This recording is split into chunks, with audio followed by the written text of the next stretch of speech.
Demikianlah sabda Tuhan. Terpujilah Kristus. Saudara sekalian, bacaan ini dibacakan dan kita diingatkan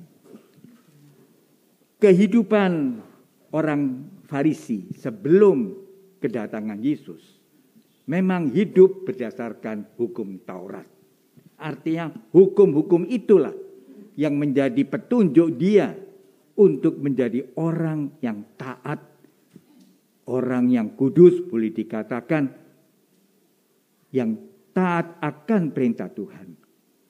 Dan orang yang taat akan perintah Tuhan, memang orang ini terberkati. Termasuk hari Sabat itu merupakan peraturan. Tetapi beda setelah Yesus datang ke dunia. Yesus datang ke dunia untuk menunjukkan bahwa dia di atas hukum. Memang hukum itu perlu pada waktu Yesus belum datang. Karena para nabi bukan Tuhan. Dia adalah utusan Tuhan untuk menyampaikan apa kehendak Tuhan.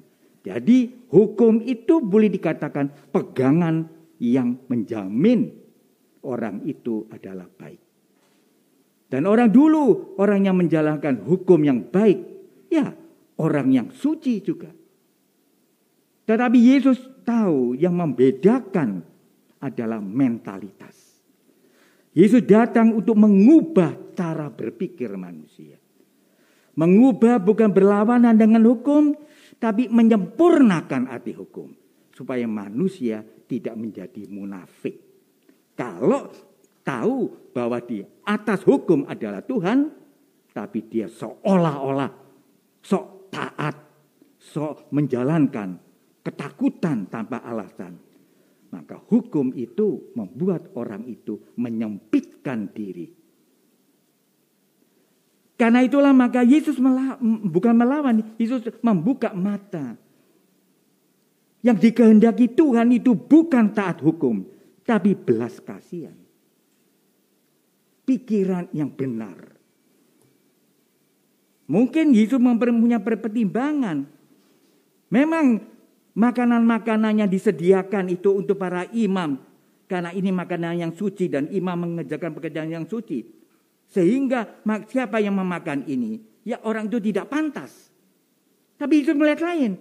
Kalau orang kelaparan, apakah hanya karena tidak pantas itu? Karena hukum dan aku Allah.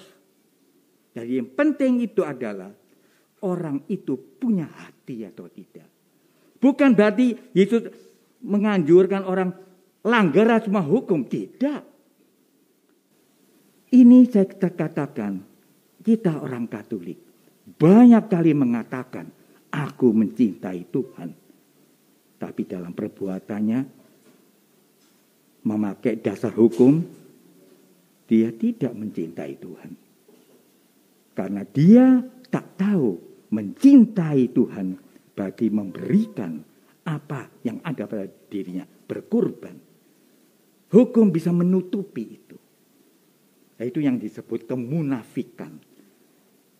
Sekarang ini memang tampak bahwa orang yang menekankan taat kepada gereja, taat kepada agama dalam dunia politik kita ini tidak menjadi orang yang lebih baik, orang yang lebih adil, tidak membuat dia lebih dekat. Hati-hati kita juga terlalu banyak.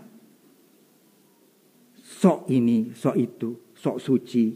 Bisa. Saya tidak mau melarang orang berdoa. Oh, sangat bagus berdoa. Tapi apa yang ada di dalam hati orang yang berdoa, itulah yang perlu diubah. Dan itulah Yesus datang ke dunia mengubah mentalitas, mengubah cara berpikir. Dan cara mengubah cara berpikir yaitu seperti yang telah diteladani oleh Santo Santa, juga oleh Yesus sendiri. Rendah hati, jujur, dan tidak mementingkan dirinya sendiri. Dan itu sulit. Orang ingin menonjolkan dirinya sendiri, mencari kebenaran sendiri, itu tantangan lebih-lebih juga dewasa ini. Maka marilah bacaan ini dibacakan supaya kita menjadi lebih suci dalam arti dengan perbuatan kita. Sekalipun kelihatannya melanggar peraturan, tapi ini lebih mendekatkan kita kepada Tuhan. Pokoknya kita hendaknya menjadi orang yang rendah hati, yang tulus, bisa salah. Dan Tuhan juga menerima kesalahan dosa manusia. Tapi asal mau mengakui kesalahannya dan mengubah hidupnya. Itulah pertobatan yang selalu ditekankan. Bukan pengakuan dosa itulah formal menjaminnya. Memang itu.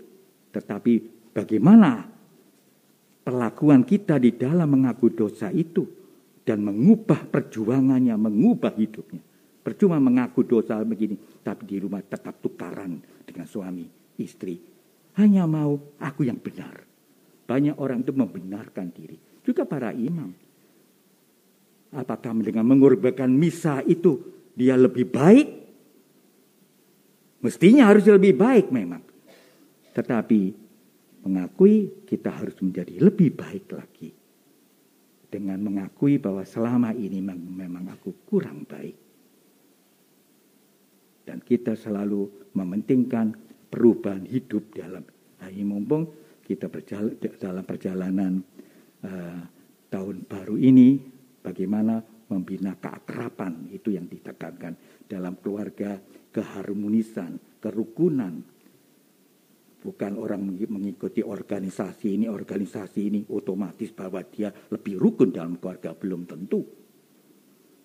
Walaupun organisasi itu menjamin kamu akan bisa lebih rukun. Organisasinya yang begitu. Tapi penghayatannya dalam hidup sehari-hari. Nah, inilah yang perlu perjuangan. Tidak perlu takut karena Tuhan menyediakan firman Tuhan dan ekaristi seperti siang hari ini.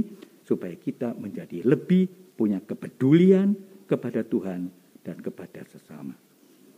Dengan sikap hidup inilah, marilah kita merayakan Ekaristi Kudus siang hari ini. Tuhan memberkatinya.